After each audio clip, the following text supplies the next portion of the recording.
चल भाई लोगों, लाइफ स्लो चल रही है मेरे लिए यारो। तुम लोग बताओ, ट्रम्प अंकल के चक्कर में भाई तुम्हारी सबकी लाइफ अपसाइड डाउन हो रखी होगी। यहाँ पर भी हो रखा है ऐसे ही। बट हमारे भैया जी को देखो, कुछ भी हो जाए भाई, कुछ भी हो जाए, मेरी छुट्टी वाले दिन टूलूज आना है इसको, मशीन म्यूजियम पे और टूलूज के पार्क पे। चाहे टूलूज 100 किलोमीटर चाहे 200 किलोमीटर, भैया जी को मतलब नहीं है। एक राइड तक भैया जी ने कर ही ली और ऊपर से मेरे को बोल रहा है वी कम हियर। और इसको ना भाई लोग ये वाला पार्क इतना ज्यादा पसंद है। घर पे हम ऐसे कुछ रैंडमली से पूछ लेंगे ना कहाँ जाना है तेरे को, बोलता सीधे छूटते ही बोलता है Toulouse machine museum park.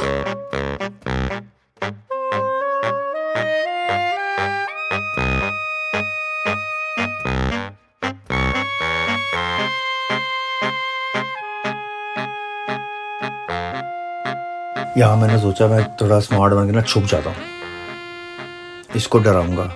But भैया जी हमारे स्मार्ट है, इन्होंने देख लिया अपन को और सीधे बोलता है we what are you doing. भाई ऐसे ही के ऐसे सारे प्लान हमारे फ्लॉप कर देता है भैया हमारे। और ये देखो आ रहा है अपनी लास्ट राइड से और बिल्कुल भी खुश नहीं है।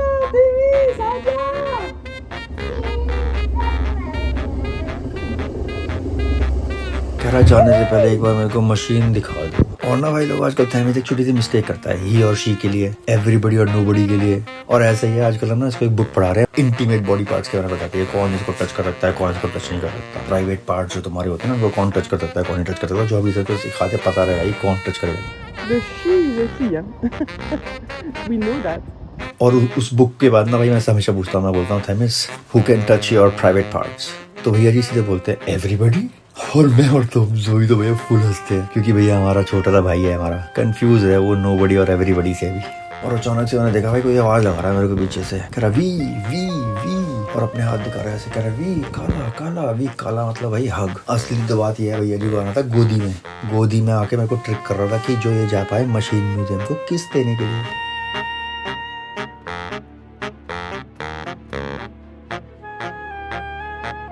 भाई लोगों ये पिक्स है हमारी रेस्टोरेंट पे हमने खाना खा रहे थे ना वहाँ की। और भाई लोगों एक नया दिन और हमारे भैया जी है फुल बिजी डॉक्टर के वेटिंग रूम में, अपने टॉयज के साथ टाइम पास कर रहा है। और मेरी और जोई की हालत है भाई लोगों फुल खराब अभी।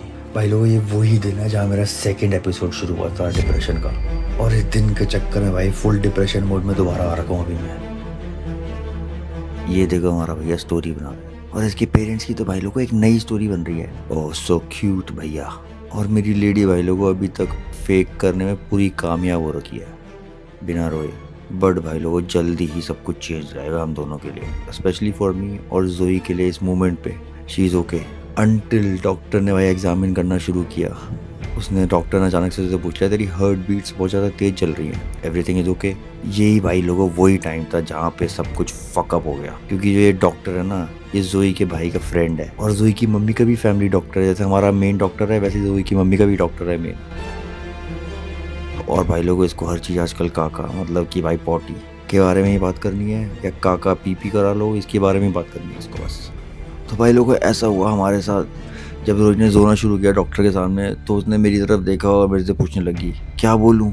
मैंने कहा भाई से द ट्रूथ मैन। और ट्रूथ ऐसा था हमारे लोगों के लिए बाद में कि भाई हम दोनों को हिला दिया।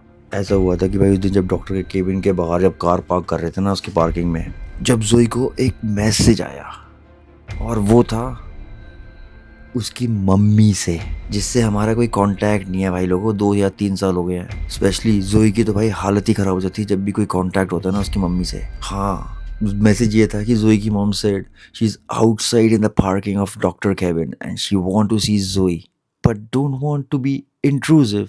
और मैसेज में लिखा हुआ था और अगर मैंने वरुण और थैमिस को देखा तो मैं वहाँ पार्किंग से ही चली जाऊंगी। और लिखा she don't want to be a sneaky. ऐसा है भाई लोगों जब भी हमारी कोई अपॉइंटमेंट होती है ना डॉक्टर की, तो हमारा जो हमारी अपॉइंटमेंट की रिमाइंडर होता है वो जोई की मम्मी के फ़ोन पे मैसेज जाता है। हमने बहुत ही कोशिश कर ली इसको चेंज करने के लिए, बट तुम्हें पता ही है भाई लोगों गवर्नमेंट की साइट चाहे वो इंडिया की चाहे फ्रांस की हो किस तरीके से चलती हैं। अच्छा तुम ही बताओ क्या ये स्नीकी वे नहीं है किसी से मिलने के लिए? इससे अच्छा होता वो बस मैसेज कर देती randomly instead of sneaking like this. It's unannounced. जो अनअनाउंस्ड चीज़ें होती है ना भाई वो अचानक से ना दिमाग को मेंटली तुमको बहुत हिला देती है। तो जोई ने डॉक्टर को बताया उसकी मॉम बाहर पार्किंग में आकर मैसेज कर रही है, और जोई कहने लगी मैं उनसे बात नहीं करती 3 साल से ऊपर हो गए हैं। ही सेड नथिंग बट भाई लोगों को बहुत ही ज़्यादा एम्बैरेसिंग था वो टाइम हमारे लिए। भाई लोगों उसके बाद तो मेरी एंग्जाइटी भी बढ़ने लग गई, और क्योंकि उससे और उनसे और थोड़ा कांटेक्ट होना शुरू हो गया, कुछ लीगल बुलशिट चल रही थी। और लास्ट 2 महीने से भाई लोग ऐसा टाइम चल रहा है कि मैं अपने आप से बोलता हूँ कि आज मैं ये करूँगा, बट मैं सोचता हूँ कि वो काज ख़त्म करूँगा, बट लास्ट में दिन में जब एनालाइज करता हूँ दिखता है कि भाई मैंने वो काम किया ही नहीं है। जैसे एग्जांपल मैंने बोला कि चलो भाई लोग आज मैं उठ के चला जाता हूँ, रन पे जाऊँगा, आज कुछ भी हो जाए, बट भाई मैं सोच तो लेता हूँ हाँ जाना ही जाना है। फिर पूरे दिन भाई एंग्जाइटी रहती है। फिर उसके बाद सारे दिन मैं ये सोचता रहता हूँ कि भाई वो 3 साल पहले जो हमारे साथ हुआ था, क्या हुआ था, कितना गड़बड़ हुई थी, सब कुछ ऐसा बकचोदी हुई थी कि पुच्छो मन्ना कि हिला दिया था उस बंदियों ने हमको। और ऊपर से भाई लोग ऐसा भी है, जो मेरा साइकेट्रिस्ट है ना वो भी अवेलेबल नहीं है अभी। आज जब मैं ये वीडियो एडिट कर रहा हूँ, आज है 14 अप्रैल, और मेरी अपॉइंटमेंट है भाई 17 को। 17 है हमारे थेमिस जी का बर्थडे। होपफुली भाई लोगों he will give me some good task to come out of this stupid depression again. क्योंकि भाई लोगों इस टाइम जब शुरू हुआ ना, तो मुझे पहले से अंदाज़ा तो था ही कैसे शुरू होता है ये, तो मुझे पता लग गया था मेरा सेकंड एपिसोड शुरू हो गया है।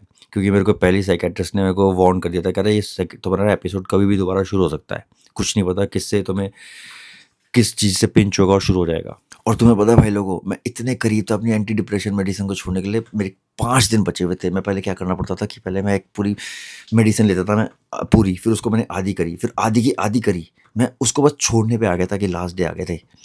वाह पूछो ना, उसके बाद तो फिर भाई इस एंग्जाइटी के चक्कर में दोबारा से लेनी शुरू कर दी, क्योंकि मेरा मूड भाई लोगों बहुत ही ख़राब रहता था और वो जोई को बहुत ज़्यादा इफेक्ट करता था। तो मैंने कहा नहीं यार, उसको कोई इफेक्ट कराना कि मैं लेनी दोबारा शुरू करता हूँ। हो सकता है कि अब भाई जो मेरा साइकेट्रिस्ट है वो अच्छे टास्क दे मेरे को, और मेरे को भी मेरी हालत सुधार दे यार। मेरे को दोबारा मेडिसिन नहीं लेनी, मेडिसिन भाई बहुत ज़्यादा एडिक्टिव है। हो सकता है कि वो अच्छे अच्छे टास्क दे मेरे को और मैं भाई थोड़ा अपना माइंड चेंज कर रहा हूँ। और ऐसे भी इनके जो टास्क होते हैं ना बहुत इंटरेस्टिंग होते हैं। छोड़ो ये सब भाई लोगों।